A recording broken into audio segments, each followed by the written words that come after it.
exiting this place today," Mr. Leahy said, his voice trembling with emotion. "You know, Randy, I absolutely despise the despicable environment in there. We have absolutely nothing left now. We will be starting over from the very bottom, but that is perfectly acceptable. Because at least we will not be locked inside those walls." He turned to Randy, a look of deep affection in his eyes. "At least we will have each other. I care for you deeply, my wonderful Randy." Randy smiled, a single tear rolling down his cheek. "The time we spent in there has helped us become closer than we have ever been before. I do not think our bond has ever been stronger. I just sincerely hope that your mental health remains stable when we return to society. That is my only concern." Their tender moment was abruptly interrupted by the screech of tires. A dark police cruiser pulled up onto the gravel shoulder. Officer Ted stepped out, a smug, arrogant smile plastered across his face. "What do you want, Ted?" Mr. Leahy asked, his posture stiffening. "We are free citizens now. Rumor has it that you two are going to attempt to make my professional life difficult," Ted said, leaning against the hood of his cruiser. "The truth will set you free, Ted," Mr. Leahy replied cryptically. "And I am willing to wager that you will not speak that truth," Ted countered, reaching into his jacket. "In fact, I am going to bet you $50,000. He tossed a heavy, brown paper envelope onto the gravel at their feet. Mr. Leahy and Randy stared at it, stunned. "That is for you two to start over," Ted explained, his tone laced with menace. "Consider it compensation for your silence. That $400,000 we confiscated during your arrest was supposed to be transferred to the Crown Attorney under the Proceeds of Crime Act. And it would have been locked away in a dusty evidence room for eternity. That simply did not make logical sense to me. Our police department desperately needed new computer systems, upgraded forensics equipment, and a brand new patrol cruiser. Let us just say I ensured that the funding remained with the local station. So, that leaves you two gentlemen with this financial arrangement to tie up any loose ends." Ted took a step closer, his shadow falling over them. "So, are we in agreement here? Or am I going to have to fabricate some new charges and keep you two individuals incarcerated for a little while longer?" Mr. Leahy slowly bent down and retrieved the envelope, the weight of the cash heavy in his hands. He looked at Randy, then back at Ted. "Thank you very much, Ted. We are more than in agreement, are we not, Randy?" "Absolutely," Randy nodded vigorously. "You thoroughly understand that this is money purchased for your absolute silence," Ted reiterated, pointing a stern finger at them. "So, do not speak a single word of this to anyone, or I am going to completely destroy your lives." Ted got back into his cruiser and drove away, leaving a cloud of dust in his wake. Back at the trailer park, Ricky was in a state of absolute panic. He had promised a massive announcement, and he had absolutely nothing. He had dragged Corey and Jacob up to the roof of his newly modified trailer, desperate for inspiration. "Look at this incredible structure," Ricky said, trying to hype himself up while showing off his handiwork. "I built this entirely by myself. Check it out. I have a fantastic outdoor kitchen setup. I have my sleeping quarters right here, a very nice flat-screen television.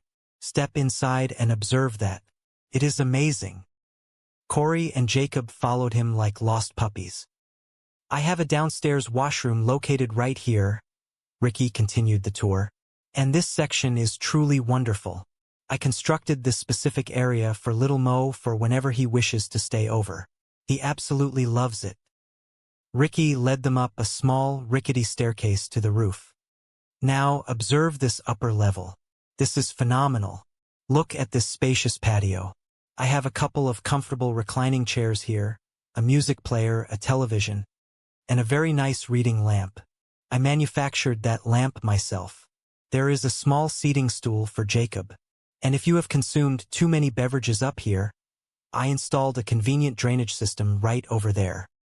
My friend, this outdoor deck is incredibly impressive," Corey said, looking around in awe. "I love it up here. It is so magnificent." "Yes, Ricky, It truly is a remarkable accomplishment, Jacob agreed, rubbing his sore chest. I am well aware of how fantastic it is, gentlemen, Ricky said, his patience wearing thin.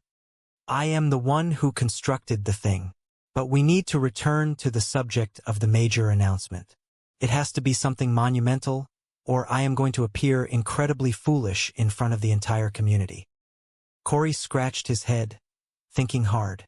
Why do you not announce to everyone that you have passed away? That is a very significant piece of news, my friend. Ricky stared at him, dumbfounded. Look, Corey, there is a fundamental flaw in that logic. I am currently standing here alive. Correct? Do you see the issue with your suggestion? What if you announced that you were campaigning to become the political leader of the country? Jacob offered brightly. That is a brilliant idea, Jacob, Ricky said sarcastically. Highly credible. I am sure everyone will believe that I am running for the presidency of the nation. Corey paced back and forth. Okay, whatever the announcement is, it must be something massive and you need to make a grand entrance. Do you mean arriving in something like a large construction vehicle? Because that would be visually impressive. Goodness gracious, Ricky groaned, rubbing his temples. Why on earth did I request assistance from you two? You are entirely unhelpful. Oh, what about presenting a large animal? Jacob suggested. Yes, my friend, you need something highly exotic, Corey agreed. Like a beautiful snow tiger. Ricky paused. The sheer absurdity of the idea somehow sparked a connection in his desperate mind. You know what?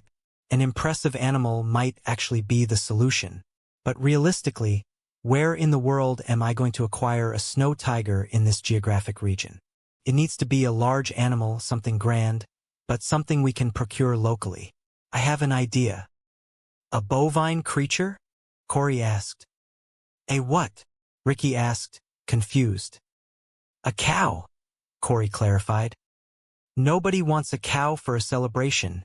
Ricky dismissed the idea. I have the perfect plan. It is something with 4 legs, it consumes grass, and it resides on a local farm. An arachnid? Jacob guessed.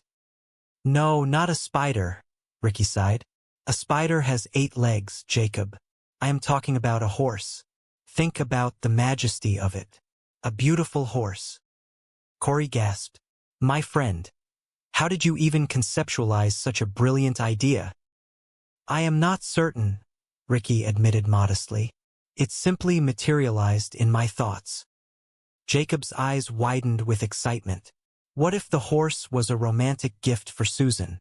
That would elevate the announcement to an entirely new level. My friend, what if it was an official engagement gift for Susan? Corey added, practically jumping up and down. That makes the announcement the biggest news possible. Ricky held up his hands, trying to slow them down. But I am not officially engaged to Susan, am I? Yes, but if you declare to the community that you are, they will accept it as truth, Corey reasoned. And imagine the spectacle if you arrived riding an engagement horse.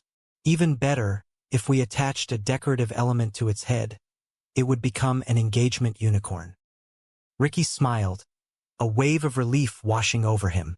You know what, gentlemen? It is absolutely perfect. Well, not the unicorn concept. That is entirely ridiculous, Corey. But a grand engagement announcement featuring a beautiful horse?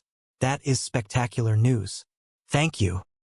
Meanwhile, Jim Leahy and Randy were sitting on a park bench, the envelope of cash resting between them. The initial euphoria of the money had faded, replaced by a lingering anxiety about their unresolved conflict with Julian.